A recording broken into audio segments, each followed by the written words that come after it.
Everyone, welcome back to Stylista in Mind. I haven't seen you all in so long. I hope all of you are doing amazing in your private lives, and the opportunity and the chance to collab with someone on a YouTube video. And this particular person lives all the way in Liberia, West Africa, and I love her. She's amazing. She's a brilliant young lady, and her name is MESKORA'S. So I will be inserting her information in the description box below. You guys can follow her on her IG, her Twitter, her Insta, all that good stuff, her Facebook. But basically what we have in store for you today is the African Millennial tag. And it is basically those of us that are in the diaspora but who live within an African country, or who live in America, or who lives in any other part of the world. There's sometimes a difference, being that you may grow up in the country or live in the country, and then when you live in America or like the UK, for example, you guys kind of have different ways of going about things, but you're still a millennial, you're still a creative. So we're just gonna touch base on those topics, and we have a bunch of questions that we're gonna go through. Let's get started on this African Millennial or African Diaspora tag, if you will. The first question says, what makes you a creative? Let's see, how can I define this? What makes me a creative is the fact that I have a knack for being able to put things together like off the top of my head, and being inspired by the littlest things. I get inspired by life itself. I get inspired by men, I get inspired by women, I get inspired by children, and I'm able to just create my own. And if you're creative, you kind of tend to just be in your own lane and do your own thing. So I've always been that individual growing up that can create my own story, create my own dialogue, create my own scene in a way. So that's what makes me a creative. So you won't let me buy you the expensive room or get your numbers. Why don't you join us if that happens? What is the art scene like where you live? So I live in a small town in New Jersey, and for those of you that don't know where New Jersey is, it's obviously in the United States of America, but it's on the East Coast. We're right beneath New York, and we're like surrounded by Connecticut, Pennsylvania, and all those other states. So New Jersey is like the armpit, they say, of America. And I live in central New Jersey, where it's not really, the art scene is not on top. Like in places such as Newark, a lot of people that come from overseas or other states, they automatically think, oh, you're from Jersey, oh, okay, Newark. And I'm just like, no, I don't live in Newark.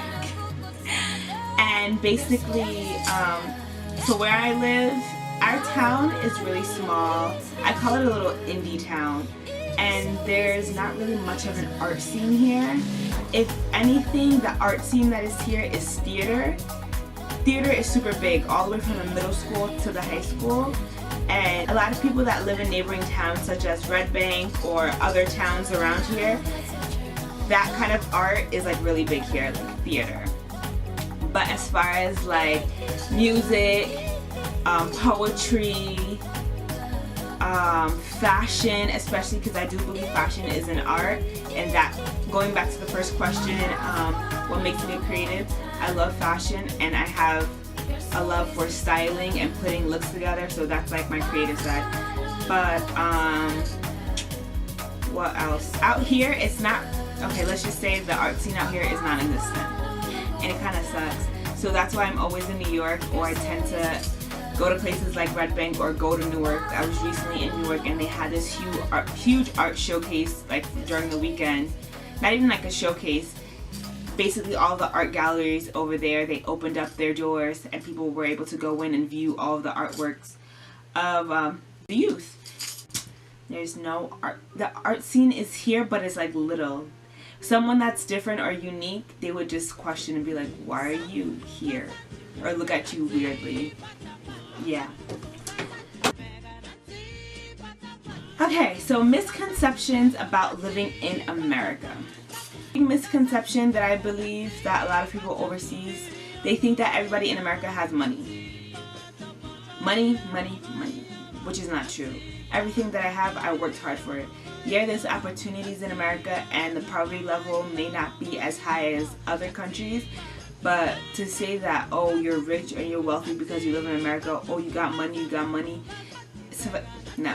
Really, if I didn't thrift, I probably wear a t-shirt and some basic trouser. But literally, not a lot of people in America have money, and the poverty level out here too is the poverty level is really, really crazy out here as well. So yeah, misconception. There are other misconceptions about living in America, but that's just one of the biggest misconceptions I believe people overseas think. Yeah. Oh, another thing. Another misconception. America's the land of the free. Wrong. America's the land of opportunity, I believe, but not the land of the free. Yeah, they say you have freedom of speech, but when you practice your rights, it necessarily doesn't end well. What do you consider art? I consider almost everything to be an art, but to go down the list, obviously the basic art such as drawing, painting, and things like that, but then I do find music to be an art, and within music you have poetry and rhyming, which is also an art, and fashion is also an art to me, dance is also an art to me, singing is an art. That's why they have performing arts. They are arts when you are being creative and creating your own expression,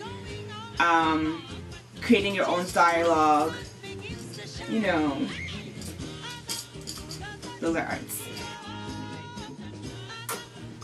Why do you want to visit Liberia? Well, being that I live in America, so I want to visit Liberia not only to just see my friends and family. Hey, let's score my girl. Hey, but to also be able to see the art scene over there. And I don't only want to visit just Liberia. I want to go literally all over Africa. Tanzania, South Africa, Morocco, all over, literally. So Kenya, yeah. But to visit Liberia, I just want to see what the way of life is over there, because it's one thing to sing the songs and eat the food and you know, speak the Liberian English, but then it's also another thing when you actually live that lifestyle. You live in that area, so you know the way of life and what makes up your characteristics as a Liberian. So that's why. What is life like in America? For me right now, I'm really biased when it comes to this. I always used to say I don't like America. Yes, I live here, and I used to say I don't like America, and that's why I tend to take vacations and travel, because I don't like it here. But life here is very interesting. I'm coming to the age where I'm just realizing a lot of things where people say, oh, you're now woke. Yeah, I feel like I've awakened, or you know, I jump up from some kind of sleep that I was in for a long time. But life here as a black female is a double minority, in which people of color are the majority, but as a female of color, it's a minority here. So even in my own town, I feel like people look at me funny and don't expect much, you know, of me, but you gotta prove them wrong. Again, it's a lot of competition out here, a lot of trends, a lot of things that get washed out quickly. Overexposure out here, overexposure. Not being able to just be liberal in a sense, like you could be liberal. That's the thing though, in America, you could be liberal, but it's like be liberal to a certain extent. Ending off with a quote by Chima Ngozi, which she is a Nigerian author, and you can aim to have ambition, but not too much ambition, or else you are reflecting the man. So basically what I was getting at is that here in America, it's like they want you to be a certain way, but then as soon as you start to do it, then they want to question, oh, why are you acting like this, or why are you doing that, you're doing it wrong, you shouldn't do it, you should, like, then they want to switch it and fix it, or tell you you're not doing it right. You know, they're just like wishy-washy. But that's pretty much what life is like here. I kind of stay to myself. A lot of people tend to get caught up in the wrong things, and I don't really go out that much, so I can't really tell y'all like, yeah, it's on and popping in America, y'all gotta come out to the club with us. I'm sorry, I'm in a house 24/7 or working or in school. So next question was, explain the opportunities in either continent. Well, explain the opportunities in America. The opportunities here are endless. And basically, being that the opportunities are endless here, I feel as though those people that cry they can't find jobs, they can't find anything, it may not be the job that you want, but there are opportunities. I was saying they have jobs where you're scraping dead on the side of the road or throwing a rock into a pile. The opportunities are endless in America. Do you consider yourself a millennial? If so, how would you fit that bracket? I do consider myself a millennial. I believe millennials, I would say, are from like age 30 down to age 16. I would say 16 to 30 are millennials. But describing millennial in my own terms and how I fit that bracket, basically I feel as though millennials are obviously of the younger generation and after the baby boomers, and we are creative. We don't want to, they keep saying to us, oh, you guys want everything handed to you, oh, you guys don't work hard enough, oh, you guys are so narcissistic, or you guys are lazy, you're this, you're that. Like, it's like we're never good enough. But as a millennial, me speaking, I feel as though our generation are the most brightest. We are entrepreneurs, we're creatives, and that's the things with us. We are creating our own. A lot of people I've worked with when I worked at Zara basically were doing their own thing on the side. They weren't afraid, and that's the thing. I feel like the older generation were so afraid of doing the wrong thing or making the wrong move, so they just went to a safe path. Whereas we're not afraid to fail. We're not afraid to fall on our face. We're not afraid to aim high and dream big.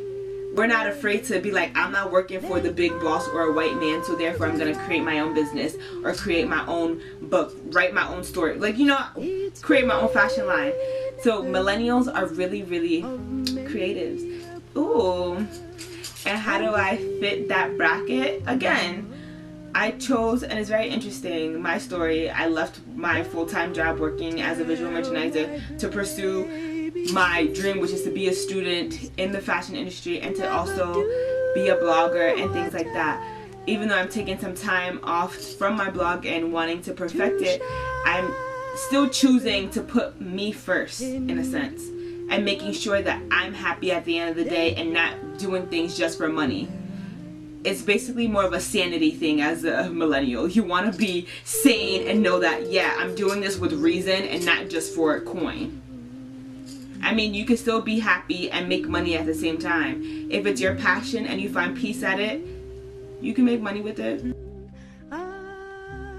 Misconceptions about millennials. I kind of already touched that in the prior question, but basically they say we're too lazy or we want everything handed to us. A guy told me that we have no drive. He's like, the younger generation lacks drive. They move too slow. They don't move quick enough. No, it's because you want them to move when you say they should move. And millennials don't operate like that. They operate off the fact that if it's not going to benefit them in the end, then they don't want to do it. So therefore they're going to create their own and build their own platform. So millennials, in my opinion, are not lazy and they don't lack drive. We're actually really driven individuals. What is the difference between being a millennial in America and in Liberia? I can't tell you the difference really, but I can say that there is a huge art scene over there, and I would say maybe there are some restrictions over there. Being that we were just having a conversation about this, the African mentality. In America, you're liberal and you're free. You have the freedom of speech. That is your First Amendment, freedom of speech. So it's like, here you're kind of given that opportunity to do things freely and not be confined or restricted, whereas over there they're like, you're an African child, you can't do that, you can't do that. So it's like, maybe you kind of have the pressure from other people telling you, oh, you can't do that in Africa, but like here you gonna do it regardless. Fuck what they gotta say. You kick me out, okay, I'm gonna go live on my own, make my own money, and then still rise up on top. So it's like, even though here you could fall on your face and still rise back up, I feel as though over there you may fall down on your face and it may take you longer. Like, it may take you longer to rise up here as well, but like over there they may probably be far more struggles you would have to face as a millennial, and a lot of barriers that will be broken over there. Whereas everyone's a millennial here, everyone's a creative, or you know, so that's something that's not normal over there, or not the norm. How would you make a difference in your country that you live in and abroad? So, I want to do some big things, not only in America but overseas as well. So, first starting with like an organization for young girls that can definitely spread out and expand to different continents as well. But after I graduate college, one of my goals is to land a job at a publication. And within the fashion industry is just so superficial. There's not enough representation. So within America and the fashion industry, I want to bring more representation. Representation for those who are Liberian and creative, for those that are curvy, for those that think like me in a way, and for those that are not like afraid to just be themselves. Whereas like in the fashion industry, everyone's kissing ass, no one wants to be themselves, everybody just want to be designer labels and not embrace their true characteristics, and that kind of is a little off if you're working in the fashion industry. Yeah, so how I would want to bring change to Liberia, arts and big on culture. Again, I said I wanted to do the women organizations, but specifically the youth, young girls. Also, I wanted to, and with that, I wanted to be able to help them cope with self-love, anxiety, depression, or anything that's psychological that's hurting them through the arts. But also, I wanted to be able to bring some music studios over there, because I love music. And we have Selection over here, Selection Radio, such as SoundCloud. And I feel as though there's a lot of raw talent in Liberia, whereas though they don't have the proper equipment to make that music. So therefore, building like record labels and like music studios and stuff like that for artists to go to, so that their music is heard, but also so that they're making profit off of the music that they sell and not having it being stolen from them. So I feel as though because everybody fighting for money over there, or everybody fighting for something over there that they just want to strip you of your talent.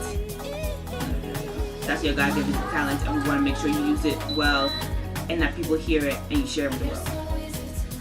I am a big dreamer, so I do have big dreams, but it's like through my actions and making sure I'm organized and having a proper plan and working with a strong team, then I'll get all of them done. And where do you see yourself as a creative in the near future? Me being a creative individual, I do want to get into modeling, and that's also an art, I didn't say that before. I do want to get into modeling, specifically curve modeling. I've always wanted a fashion house.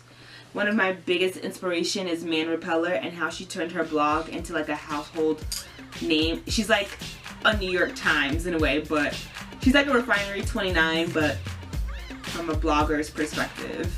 And she's literally just being authentically herself. So that's one thing I want to do, is take my brand or my brands and make them a household name. And then just being an all-around entrepreneur. I don't want one business, I don't want two businesses, I want like 30. But it's a matter of doing the work and getting the job done. And when creativity and business collide, you have fashion.